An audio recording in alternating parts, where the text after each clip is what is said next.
Bismillahirrahmanirrahim. Assalamualaikum warahmatullahi wabarakatuh. Alhamdulillahi wassalatu wassalamu ala rasulillah wa ala alihi wa sahbihi wa man walah wa la hawla wa la quwwata illa billahi amma ba'd. Fa ikhwani fid din wa akhwati fillah rahimani wa rahimakumullah. Semoga Allah Azza wa Jalla senantiasa mencurahkan rahmatnya kepada kita sekalian. Di dalam sebuah hadis yang diriwayatkan oleh Al-Imam Tirmidzi dari sahabat yang mulia Ibnu Mas'ud radhiyallahu anhu, dan hadis ini juga disebutkan oleh Imam Al-Bukhari rahimahullah di dalam risalah i'tiqad beliau, dalam kitab akidah beliau, bukan dalam sahih beliau, bahwa Rasulullah sallallahu alaihi wasallam bersabda, "Thalathun la yaghillu alaihinna qalbu muslimin abadan." Ada 3 perkara yang tidak akan dibenci oleh hati seorang mukmin atau seorang muslim selama-lamanya. Ada 3 perkara yang tidak mungkin dibenci oleh hati seorang muslim selama-lamanya. Ikhlasul amal lillah. Yang pertama, memurnikan amalan bagi Allah. Wa munasahatu wulatil umur. Yang kedua, menasihati pemerintah. Wa luzumu jama'atil muslimin. Dan yang ketiga, melazimi jamaah kaum muslimin. Fa inna da'watahum tuhitu min waraihim. Di akhir hadis Nabi sallallahu alaihi wasallam bersabda, karena sesungguhnya mendoakan mereka akan menjadi benteng yang melindungi dari arah belakang mereka. Inilah jemaah sekalian, sebuah hadis yang insyaallah taala akan kita bahas pada kesempatan yang mulia ini. Di dalam hadis ini Nabi kita yang mulia, Nabi Muhammad sallallahu alaihi wasallam mengabarkan kepada kita ada 3 perkara yang tidak akan dibenci oleh hati seorang muslim. Artinya, tidak mungkin seorang muslim kemudian tidak menyukai 3 perkara ini. Syekh Abdul Razak juga memberikan keterangan yang lain terhadap makna potongan awal hadis ini. Kata beliau, maksudnya adalah dengan 3 perkara ini hati seorang muslim akan dibersihkan dari sifat kebencian. Kebencian yang tidak pada tempatnya. Bahkan Imam Al-Qayyim rahimahullah menjelaskan juga, bukan hanya kebencian, tetapi teman-temannya juga dihilangkan, seperti kedengkian, kecurangan, pengkhianatan, dan lain sebagainya, yang merupakan penyakit-penyakit hati. Iya. Oleh sebab itu, barang siapa yang telah dibersihkan hatinya dengan 3 perkara ini, dia akan mendapatkan keridhaan Allah Subhanahu wa taala. Makanya di dalam hadis yang lain yang isinya hampir sama, Nabi sallallahu alaihi wasallam bersabda, "Innallaha yarda lakum thalathan." Sesungguhnya Allah Subhanahu wa taala meridhoi bagi kalian 3 perkara. Sesungguhnya Allah Subhanahu wa taala meridhoi bagi kalian 3 perkara. An ta'buduhu wala tusyriku bihi syai'a. Yang pertama, kalian beribadah hanya kepadanya dan tidak mempersekutukannya dengan sesuatu apapun. Wa an taqtasimu bihablillahi jami'an wa la tafarraqu. Dan yang kedua, kalian berpegang teguh semuanya dengan tali Allah dan janganlah bercerai-berai. Wa an tanasahu man wallahu Allahu amrakum. Dan yang ketiga, kalian menasihati pemimpin yang Allah takdirkan untuk memerintah kalian. Persis sama, cuman lafaznya agak berbeda, dan itu adalah hadis Abu Hurairah. Dan terbalik saja nomor 2 dan nomor 3-nya. Iya. Jadi dalam hadis Abu Hurairah tersebut dikatakan Allah Subhanahu wa taala meridhoi kalian dengan 3 perkara tersebut. Dan dalam hadis ini dikatakan kebencian, kedengkian, sifat curang dan khianat akan hilang dari hati seorang muslim. Maka 3 perkara ini adalah pembersih jiwa seorang muslim dari kotoran-kotoran hati tersebut. Apa saja itu jamaah sekalian? Yang pertama, ikhlasul amal lillahi azza wa jalla. Memurnikan amalan hanya bagi Allah Subhanahu wa taala. Maksudnya adalah mentauhidkan Allah di dalam ibadah. Sebagaimana juga dijelaskan dalam hadis Abu Hurairah yang telah kita sebutkan tadi. An ta'budullaha wa la tusyriku bihi syai'a. Kalian beribadah hanya kepada Allah dan tidak mempersekutukannya dengan sesuatu apapun juga. Inilah pembersih jiwa yang pertama dan yang paling utama.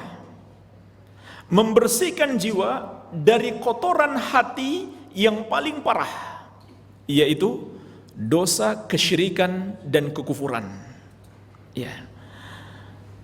Dan ini adalah kewajiban hamba yang paling tinggi.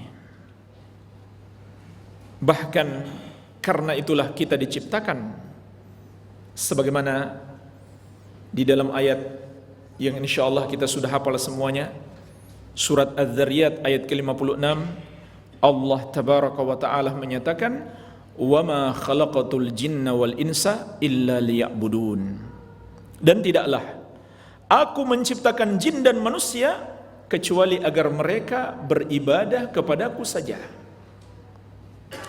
Dan karena itulah orang-orang yang paling mulia, manusia-manusia yang paling Allah cintai, hamba-hamba pilihan, yaitu para nabi dan rasul alaihi wassalatu wassalam, diutus ke muka bumi ini. Sebagaimana Allah tegaskan dalam surat An-Nahl ayat ke-36, walaqad ba'atsna fi kulli ummatir rasula an i'budullaha wajtanibu tagut. Dan sungguh kami telah mengutus setiap umat itu seorang rasul. Setiap rasul menyerukan, wahai kaumku, sembahlah Allah yang satu saja dan jauhilah tagut, yaitu jauhilah segala sesuatu yang disembah selain Allah Subhanahu wa taala. Jadi inilah jemaah sekalian, kewajiban hamba yang paling besar. Sebaliknya, mempersekutukan Allah adalah dosa yang paling besar. Dan makna ikhlasul amal lillah, memurnikan amalan hanya untuk Allah, ini sudah mencakup membersihkan amalan dan memurnikannya dari syirik besar maupun syirik kecil. Mencakup kedua-duanya. Karena perbuatan syirik itu akan merusak amalan. Rusaknya bisa sampai membatalkan seluruh amalan kita, atau hanya membatalkan amalan yang menyertainya, tergantung kesyirikannya. Kalau syirik besar, maka akan membatalkan seluruh amalan kita tanpa pengecualian. Sebagaimana Allah tegaskan dalam surat Az-Zumar ayat ke-65. Walaqad uhiya ilaika wa ilal ladzina min qablika la in asyrakta la yahbatanna 'amaluka wa la takunanna minal khasirin. Dan sungguh telah diwahyukan kepadamu wahai Muhammad dan kepada para nabi sebelummu, kalau kamu mempersekutukan Allah, terhapuslah amalanmu dan kamu termasuk orang-orang yang merugi. Jadi subhanallah, luar biasa bahaya kesyirikan. Maka harus kita murnikan amalan kita dari segala macam bentuk kesyirikan, termasuk juga syirik kecil. Walaupun tidak merusak seluruh amalan, tapi akan merusak amalan yang menyertainya. Sampai-sampai Nabi SAW bersabda, akhwafu ma akhafu alaikumus syirkul asghar fasu'ila anhu faqala riya. Yang paling aku takutkan menimpa kalian adalah syirik kecil. Beliau ditanya, ya Rasulullah, apa itu syirik kecil? Itulah riya. Kemudian Nabi SAW mengabarkan, kelak pada hari kiamat, orang yang dulu di dunia rajin sholat, rajin puasa, rajin berzakat, berhaji, dan semua ibadah lainnya, tapi sayangnya niatnya tidak murni. Dia niat karena Allah, tapi tercampur dengan keinginan untuk dipuji orang, sedikit, nggak banyak. Itulah yang disebut dengan riya. Riya yang termasuk kategori syirik kecil. Makanya kata Imam Al-Qayyim rahimahullah, dengan istilah yasirur riya, riya yang ringan. Artinya kalau riyanya berat, itu bukan lagi syirik kecil, yaitu riyanya mendominasi, seperti riyanya orang-orang munafik. Walaupun kata para ulama, riya yang merupakan syirik kecil itu hampir-hampir tidak terjadi pada seorang muslim, hanya bagi orang-orang munafik. Iya. Tapi yang dimaksud di sini riya yang merupakan syirik kecil adalah yasirur riya, yaitu seseorang dia niat beribadah karena Allah, lalu ada sisi hatinya yang menginginkan juga dipuji orang. Maka Nabi SAW bersabda, kelak pada hari kiamat Allah akan mengatakan kepada mereka, idhabu ilal ladzina kuntum tura'una fid dunya fanzuru hal tajiduna indahum jaza. Pergi kalian, pergi temui orang-orang yang dulu kalian pertontonkan amalan kalian kepada mereka ketika di dunia, kemudian minta balasan dari mereka. Jangan minta kepadaku, minta dari mereka. Subhanallah, ini kehinaan di akhirat kelak bagi orang yang rusak niatnya dalam beribadah kepada Allah, diusir oleh Allah Subhanahu wa taala. Dia pikir dia sudah enak-enak mau menerima pahala yang melimpah karena amalannya banyak, ternyata malah dihinakan oleh Allah dengan diusir. Makanya jemaah sekalian, ini bukan perkara sepele, persoalan niat. Orang mungkin gak bisa lihat kita, tapi Allah maha mengetahui apa yang ada di dalam hati kita. Jadi murnikan amalan kita dari semua niat-niat yang menyimpang, niat-niat yang salah, keinginan-keinginan lain selain mencari keridhaan Allah Azza wa Jalla. Inilah kewajiban hamba yang terbesar, memurnikan ibadah hanya kepada Allah dan menjauhi kesyirikan besar maupun kecil. Dan Allah telah mengingatkan kepada kita jemaah sekalian, dosa kesyirikan adalah dosa yang tidak terampuni apabila seorang mati sebelum bertobat, dan dia pasti masuk neraka serta kekal di dalam neraka untuk selama-lamanya. Baik, ini yang pertama. Yang kedua adalah wa munasahatu hulatil umur, dan menasehati pemerintah. Menasehati pemerintah. Jemaah sekalian, kalimat menasehati pemerintah, atau dalam hadis lain dikatakan ad-dinu an-nasihah. Agama itu adalah nasihat. Salah satunya di situ nasihat bagi pemerintah muslim. Makna menasihati ini di dalam penjelasan para ulama sebenarnya maknanya luas. Bukan sekedar kita memberi wejangan, bukan sekedar kita menyampaikan kebaikan, atau melarang dari kemungkaran. Menasihati itu kalau dari akar bahasanya dari makna an-nushu yang artinya adalah murni, tulus. Sehingga makna menasihati pemerintah di sini itu sudah mencakup mendoakan pemerintah, menaati pemerintah, dan memberi nasihat yang baik, memerintahkan kepada kebaikan dan melarang dari kemungkaran. Demikian pula membantu dan mendukung di dalam kebaikan. Itu makna menasihati di sini. Jadi inilah yang kedua. Perbuatan seperti ini, hati seorang muslim, kalau hatinya itu bersih, dia nggak akan benci. Dia akan senang hati melakukan hal ini. Mendukung pemerintah, mendoakan kebaikan, menaati dalam perkara yang ma'ruf, dan memberi masukan-masukan yang baik, serta melarang dari kemungkaran. Iya. Ini adalah sesuatu yang disenangi oleh jiwa seorang muslim. Makanya jemaah sekalian, perlu kita evaluasi hati kita, diri kita.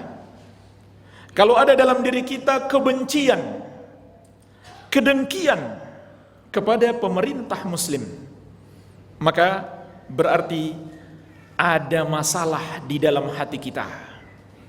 Ada masalah di dalam hati kita. Iya. Jadi ini yang dijelaskan para ulama, menaati, menolong dalam kebaikan, mendoakan kebaikan,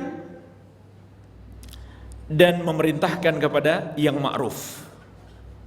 Mungkin timbul pertanyaan, apakah ini berlaku bagi semua pemerintah muslim, ataukah yang baik saja?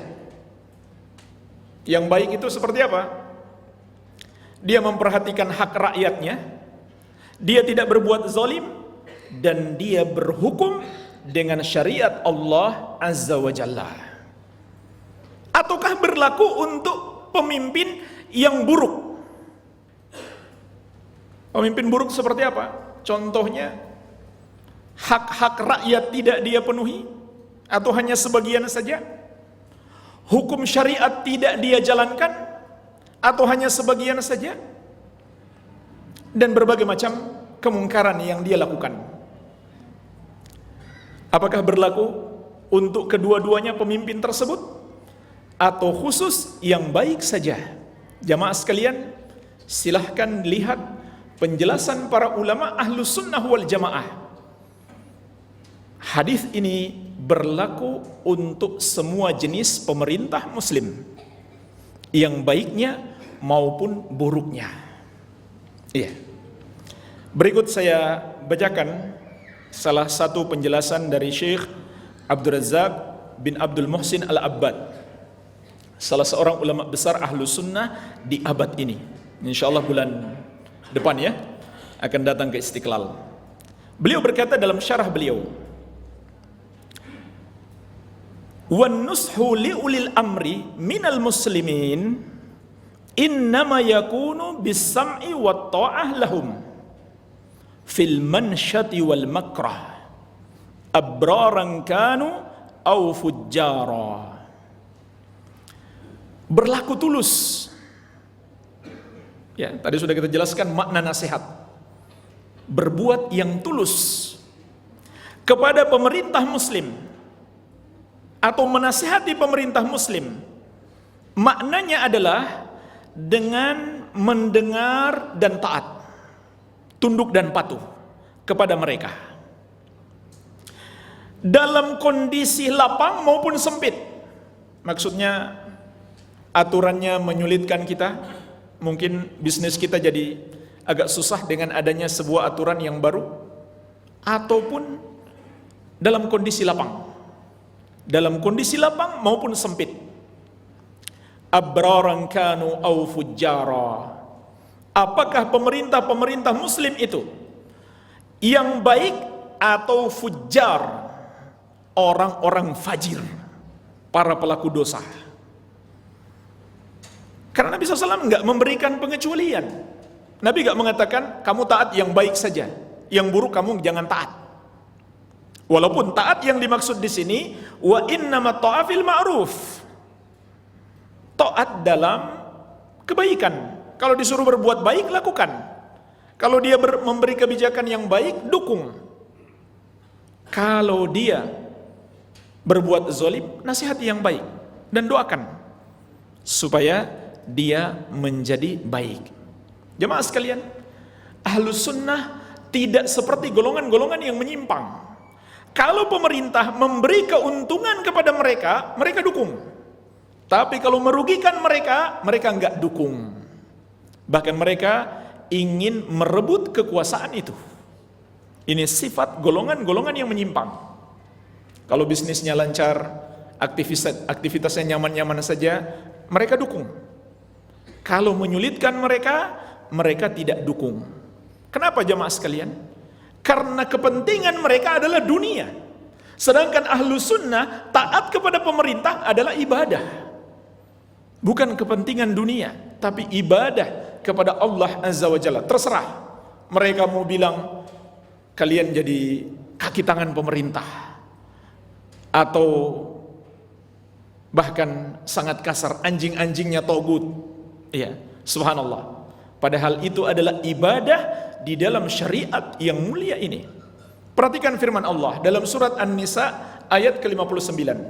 Ya ayyuhalladzina amanu atiullaha wa atiur rasul wa ulil amri minkum. Wahai orang-orang yang beriman, taatlah kalian kepada Allah dan taatlah kepada Rasul dan ulil amri dari kalangan kalian. Perhatikanlah, ulil amri dari kalangan kalian. Kalian siapa? Kaum mukminin, kaum muslimin. Artinya selama dia masih mukmin, selama dia masih muslim, dia adalah ulil amri. Ini nas dalam Al-Quran jelas. Ulil amri dari kalangan kalian. Allah tidak mengatakan kalau dia muslim yang baik baru dia ulil amri. Tidak. Allah mengatakan dari kalangan kalian, yaitu dari kalangan kaum muslimin. Maka Ahlus Sunnah selalu mendengar dan taat kepada pemerintah. Iya. Dan juga memberikan nasihat. Bukan berarti kita tunduk patuh kepada pemerintah lalu kemudian kita biarkan pemerintah melakukan kemungkaran, tetapi kita memberikan nasihat. Namun jemaah sekalian, banyak kaum muslimin tidak memahami cara menasihati pemerintah beda dengan menasihati orang biasa. Cara merubah kemungkaran pemerintah nggak sama dengan menasihati atau merubah kemungkaran orang biasa. Rasulullah SAW telah memberikan bimbingan kepada kita bagaimana cara menasihati pemerintah. Dalam hadis yang diriwayatkan Imam Ahmad dan Imam Ibnu Abi Asim dalam kitabnya As-Sunnah, dan hadis ini disahihkan oleh Syekh Al-Albani rahimahullah. Dari sahabat yang mulia Iyad bin Gunum radhiyallahu anhu, Nabi SAW bersabda, "Man arada an yansaha lidhi sultan fala yubdihi alaniyatan walakin liya'khudh biyadihi falyakhlu bihi wa in qabila minhu fadak wa illa qad adda alladhi alayhi." Siapa yang ingin menasihati penguasa, janganlah dia tampakkan terang-terangan, tetapi pegang tangannya menyepi lalu sampaikan. Kalau diterima, itulah yang diharapkan. Kalau tidak, dia sudah melakukan tugasnya.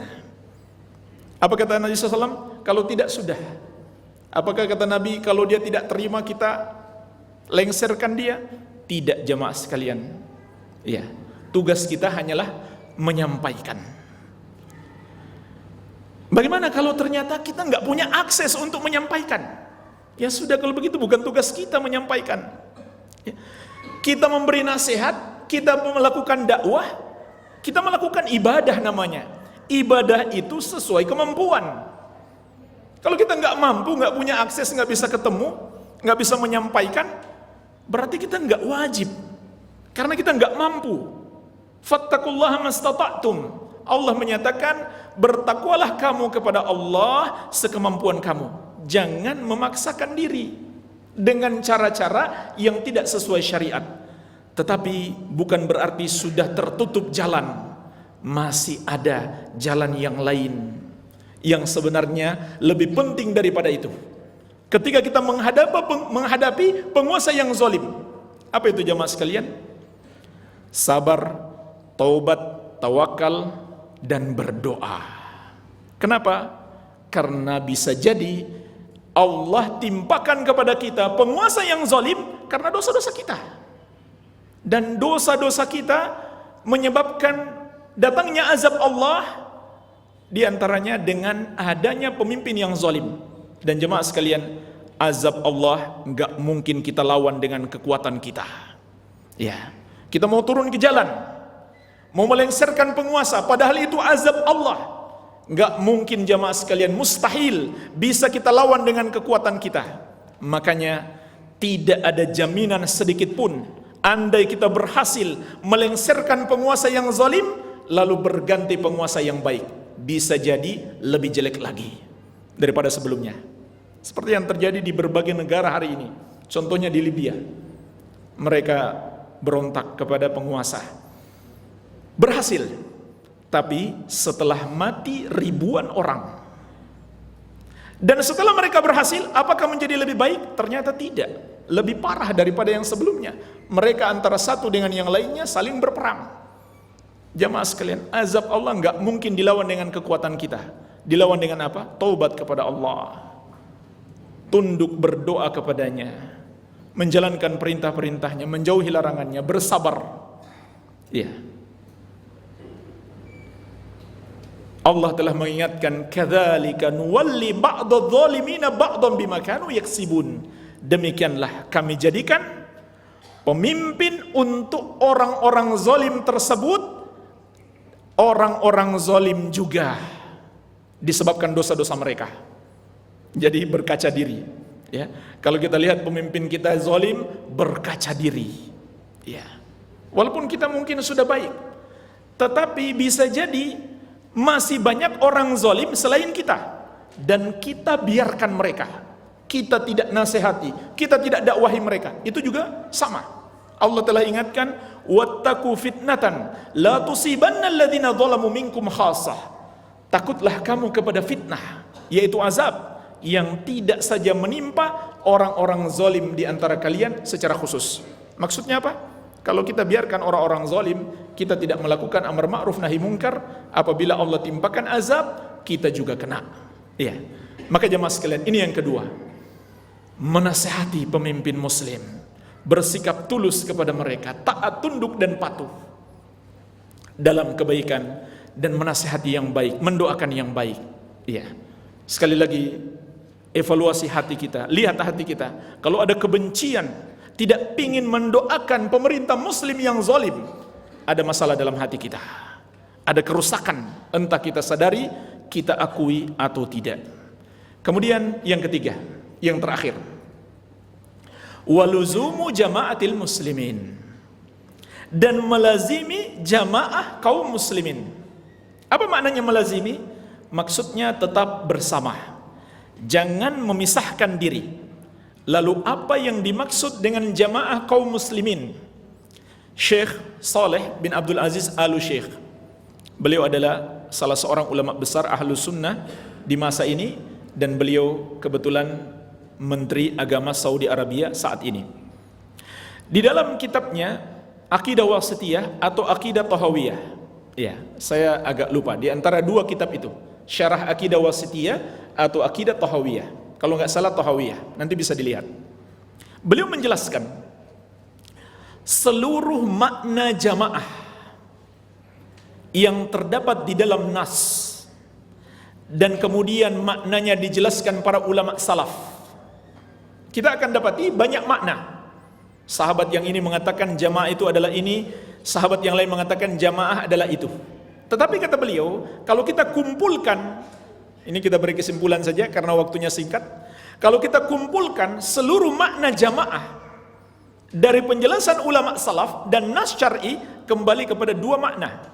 Dan dua makna ini harus kita pegang erat. Jangan kita lepaskan diri dari dua makna jamaah ini. Yang pertama adalah al-haq, kebenaran, yaitu golongan ahlus sunnah wal jamaah, pengikut as-salafus saleh yang meneladani Rasulullah SAW dan para sahabat. Ini yang dimaksud dengan al-jamaah. Makanya Ibnu Mas'ud mengatakan al-jama'atu ma wafaqal haqqa wa in kunta wahdak. Jamaah itu adalah yang menyepakati kebenaran, yang sesuai dengan kebenaran, walaupun engkau seorang diri. Artinya jemaah sekalian, siapa yang berbuat bid'ah di dalam agama atau siapa yang mengikuti selain jalannya Nabi sallallahu alaihi wasallam dan para sahabatnya, dia tidak lagi ikut jamaah. Walaupun mereka jumlahnya banyak, walaupun mereka buat organisasi dan mereka namakan organisasi jamaah. Bahkan ada organisasi namanya negara, ya, negara Islam impian, ya.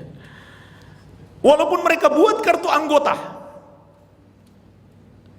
dan mereka banyak jumlahnya, mereka disebut orang yang bercerai-berai, bukan orang yang berjamaah, bukan orang yang berjamaah.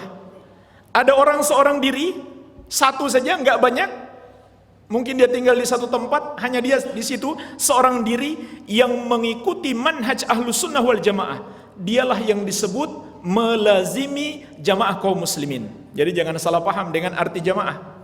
Iya, jamaah itu adalah mengikuti kebenaran meskipun engkau seorang diri, mengikuti jalan Rasulullah SAW dan para sahabat. Dan itu diisyaratkan oleh Nabi SAW dalam hadis al-iftiraq, hadis iftiraq.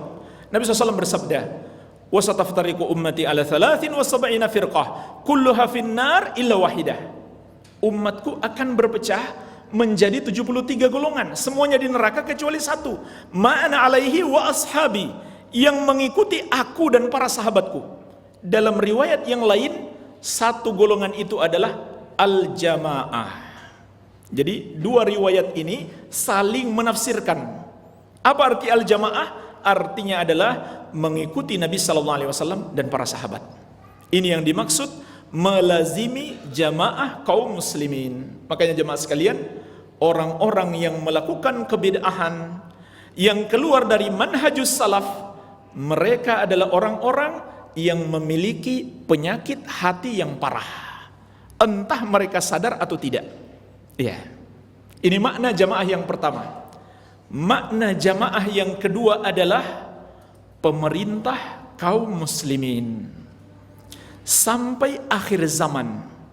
Selama dia masih muslim, dia bukan kafir, ulama telah sepakat, tidak ada perbedaan pendapat, wajib kita melazimi jamaahnya, wajib kita tunduk di bawah pemerintahannya, dan haram hukumnya kita melakukan pemberontakan. Haram hukumnya. Sepakat ulama, sebagaimana dinukil oleh Imam An-Nawawi dalam Syarah Muslim, demikian pula Al-Hafidh dalam Fathul Bari, ulama telah sepakat, tidak ada perbedaan pendapat, tidak boleh melakukan pemberontakan atau pemisahan diri dari pemerintah kaum muslimin yang adil maupun yang zalim, selama dia masih muslim. Dan jemaah sekalian, terdapat hadis-hadis yang mutawatir, larangan keras memisahkan diri atau membangkang terhadap pemerintah muslim yang zalim. Yang zalim, bukan yang adil, yang zalim. Hadisnya banyak sekali. Di antaranya hadis Ibnu Mas'ud radhiyallahu anhu yang diriwayatkan Al-Bukhari dan Muslim. Nabi SAW bersabda, innakum satarawna ba'di atharatan wa umuran tungkirunaha. Sungguh kalian akan melihat sepeninggalku para pemimpin yang curang, yang melakukan kemungkaran-kemungkaran. Perhatikan jemaah sekalian, kecurangan dan kemungkaran, apakah itu syariat Islam? Bukan. Itu bukan syariat Islam. Sahabat pun bertanya, "Fama ta'muruna ya Rasulullah?" Apa yang kau perintahkan kepada kami ya Rasulullah? Apa kata Nabi sallallahu alaihi wasallam? "Addu ilaihim haqqahum wassalullaha haqqakum." Tunaikan hak mereka. Apa hak mereka? Kita tunduk dan patuh dan doakan kebaikan. Dan minta kepada Allah hak kalian. Ini pesan Nabi sallallahu alaihi wasallam ketika kita menghadapi pemerintah yang zalim. Dalam hadis Bukhari dan Muslim, tunaikan hak mereka dan minta kepada Allah hak kalian. Maksud hadis ini, kata Syekh Ibnu Utsaimin rahimahullah, adalah doakan kebaikan untuk pemerintah supaya mereka menunaikan hak kita. Itu maksudnya, ya. Bukan doakan supaya dia cepat mati, bukan, ya. Tapi doakan kebaikan supaya dia menunaikan hak kita. Disuruh doakan, zalim disuruh doakan. Maka jemaah sekalian, disinilah kita diuji. Apakah kita ikut perasaan kita atau tunduk kepada hadis Nabi SAW? Kalau perasaan, kita tentu benci, sangat benci kepada kemungkaran. Tapi Nabi SAW nyuruh kita doakan. Subhanallah, ya. Mungkin kalau ikuti akal-akalan kita, kayaknya kalau kita turun ke jalan nggak lama lengser nih. Tapi jemaah sekalian, disinilah kita diuji. Makin zalim pemerintah itu, makin besar ujian kita. Apakah kita tunduk dengan pesan Nabi SAW atau ikut perasaan kita, emosi kita? Dan subhanallah, banyak anak-anak muda yang kalah ilmunya, kalah manhajnya dengan emosinya. Kalah melihat kemungkaran pemerintah. Makanya jemaah sekalian, termasuk prinsip Ahlus Sunnah wal Jamaah di masa-masa fitnah adalah merujuk kepada ulama besar. Siapa yang dimaksud ulama besar? Ulama yang sudah tua umurnya dan mendalam ilmunya, ya. Bukan merujuk kepada anak-anak muda. Anak muda walaupun dia punya ilmu, kadang kalah dengan emosinya dan kurang ketakwaannya. Nabi SAW bersabda, "Al-barakatu ma'a akabirikum." Keberkahan itu bersama orang-orang tua kalian. Maksudnya bersama ulama besar. Bukan sembarang orang tua. Tua dari segi umur dan tua dari segi ilmunya. Tapi ketika muncul fitnah, sayangnya banyak orang merujuk kepada anak-anak muda. Bahkan semua orang berani berbicara. Iya, mentang-mentang punya akun Facebook, ada kejadian langsung dikasih ta'liq, dikasih syarah, dikasih fatwa. Setiap hari jadi mufti, ya, berfatwa di Facebook. Subhanallah. Ini jauh dari manhaj Ahlus Sunnah. Manhaj Ahlus Sunnah itu, semakin besar permasalahan yang kita hadapi, harus semakin besar ulama yang kita jadikan rujukan. Dan tidak ada ulama Ahlus Sunnah yang kemudian mengatakan walaupun dia muda, tapi dia ulama di negeri kita, dia yang lebih berhak berfatwa. Tidak, jemaah sekalian. Merujuk kepada ulama besar Ahlus Sunnah wal Jamaah dimanapun dia tinggal, terutama di dua kota suci Makkah dan Madinah. Kalau kita beralasan ulama sana kan nggak tahu, ya sudah, beritahu, tulis yang lengkap, jangan ada yang ketinggalan, tanyakan, jangan kita sok mau berfatwa sendiri. Ini penyebab hancurnya umat, rusaknya umat, dan jauhnya dari manhaj Ahlus Sunnah wal Jamaah. Makanya salah satu ucapan orang-orang yang menyimpang, mereka mengatakan ulama itu tidak tahu fiqhul waqi. Kata mereka, tidak tahu realita. Padahal sebenarnya sederhana. Kalau kamu lebih tahu realita, sampaikan kepada ulama, minta fatwa, jangan kamu ambil keputusan sendiri. Sudah selesai. Dan jemaah sekalian, persoalan seluruh dunia ini kaum muslimin kepada para ulama besar, itu banyak yang masuk minta fatwa. Bagaimana bisa dengan mudahnya kita katakan ulama tidak tahu realita? Padahal ulama sudah menyelesaikan urusan kaum muslimin dari seluruh dunia. Jemaah sekalian, ulama umumnya laki-laki, nggak pernah haid. Tapi ulama-ulama lebih tahu persoalan haid daripada kaum wanita. Ya, apa kita mengatakan ulama nggak tahu realitanya karena nggak merasakan haid? Tidak, jemaah sekalian. Ulama lebih tahu hukum haid daripada kaum wanita. Demikian pula realita kita. Ulama lebih tahu hukumnya daripada kita sendiri. Iya. Jadi demikian jemaah sekalian. Juga dalam hadis Ibnu Abbas yang diriwayatkan Al-Bukhari dan Muslim, Nabi sallallahu alaihi wasallam bersabda, "Man ra'a min amirihi syai'an yakrahuhu falyasbir, fa innahu man farakal jama'ata shibran famata famitatun jahiliyah." Siapa yang melihat pada diri pemimpinnya sesuatu yang dia benci. Kenapa dia benci? Karena itu mungkar, karena itu tidak sesuai syariat. Maka Nabi SAW mengatakan, hendaklah dia bersabar. Karena sesungguhnya siapa yang memisahkan diri dari al-jamaah, dari pemerintah, sejengkal saja, kemudian dia mati, matinya jahiliyah. Mati jahiliyah jamaah sekalian, bukan mati syahid. Mati jahiliyah. Ya. Ini kepada pemerintah yang zalim. Pesan Nabi SAW, dan masih sangat banyak hadis yang lain. Mungkin waktu kita terbatas, kita sisakan sedikit untuk tanya jawab. Tapi satu lagi, bagian akhir hadis Nabi SAW mengatakan, fa inna da'watahum tuhitu mi waraihim. Nabi SAW menegaskan di akhir hadis pentingnya doa bagi pemerintah. Sesungguhnya mendoakan mereka itu akan menjadi benteng dari belakang mereka. Maksudnya apa jemaah sekalian? Supaya pemerintah kita terbentengi dari orang-orang jahat, karena ini termasuk faktor terbesar merusak pemerintah. Ada menteri-menteri yang jahat, ajudan-ajudan yang ngasih masukan-masukan yang tidak beres. Ya, makanya jangan biarkan pemerintah kita didekati PKI, didekati Syiah. Kita doakan, paling tidak kita doakan. Kalau kita belum bisa mendekati untuk memberi nasihat, paling tidak kita doakan supaya terlindungi dari orang-orang yang jelek tersebut. Ini luar biasa, pengaruh doa. Bukankah takdir itu di tangan Allah? Kan mudah sekali bagi Allah. Allah merubah yang baik menjadi buruk. Afwan, yang baik menjadi buruk, atau yang buruk menjadi baik. Maka jangan lupa untuk selalu berdoa kepada Allah Subhanahu wa taala. Inilah ringkas penjelasan hadis yang mulia ini. Mungkin sebelum kita tutup ada sedikit tanya jawab, saya persilakan.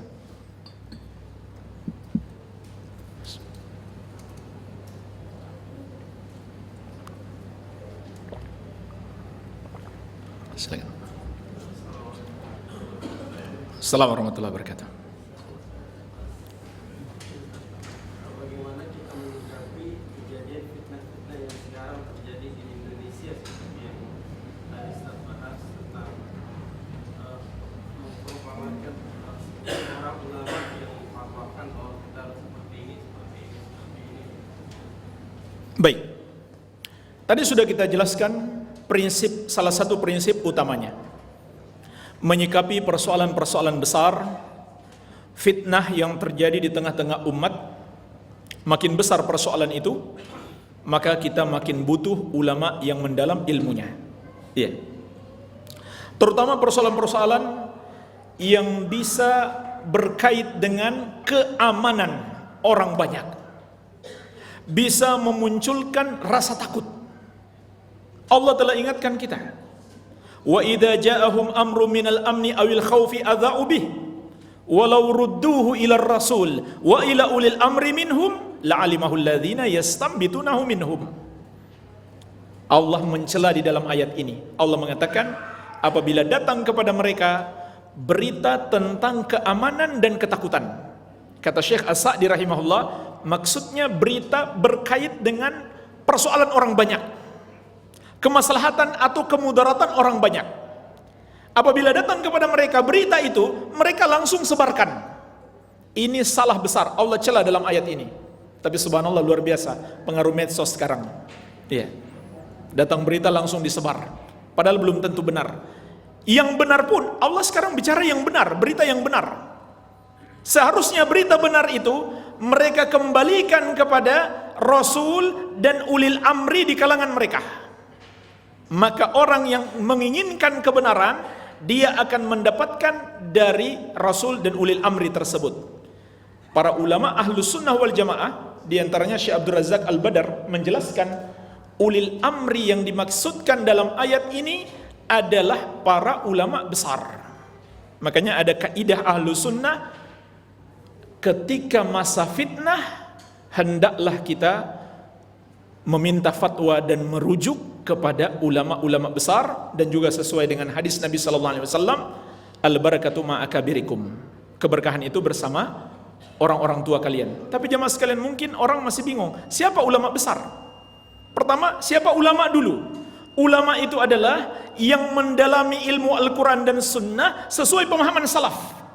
Bukan ulama itu karena dia punya organisasi majelis ulama muda misalkan, atau majelis ulama nasional. Bukan itu ulama. Semua orang bisa saja masuk organisasi itu, meskipun dia berpaham Syiah, meskipun dia berpaham liberal, bisa saja dia masuk di situ. Tapi ulama itu adalah yang mendalami Al-Quran dan Sunnah sesuai pemahaman salaf. Itu namanya ulama. Dalam masa fitnah nggak cukup sampai di situ.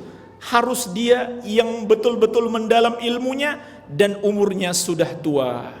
Siapa jamaah sekalian ulama-ulama kita yang mendalam ilmunya dan sudah tua sekarang? Di antaranya Asy-Syaikh Al-Allamah Muhaddits Kota Madinah, Asy-Syaikh Abdul Muhsin Al-Abbad hafizahullah ta'ala. Ayahandanya Syekh Abdul Razak. Anaknya saja sudah jadi ulama besar, belum lagi orang tuanya. Kemudian Asy-Syaikh Shalih Al-Fauzan, Asy-Syaikh Rabi' bin Hadi Al-Madkhali, dan masih banyak lagi ulama-ulama besar, kebanyakan ada di kota suci Makkah dan Madinah. Itu yang seharusnya kita minta fatwanya, kita minta rujukan, sampaikan apa yang menjadi permasalahan kita. Iya. Demikian jamaah sekalian, waktu kita sudah habis. Sayang sekali tidak bisa kita jelaskan lebih detail. Semoga bermanfaat. Lebih dan kurangnya saya mohon maaf. Semoga Allah Azza wa Jalla menganugerahkan kebaikan kepada kita dan keistiqomahan sampai akhir hayat kita. Subhanakallahumma bihamdik, asyhadu an la ilaha illa anta, astaghfiruka wa atubu ilaik. Wa sallallahu ala nabiyyina Muhammadin wa alihi wasallam. Walhamdulillahirabbil alamin. Wassalamualaikum warahmatullahi wabarakatuh.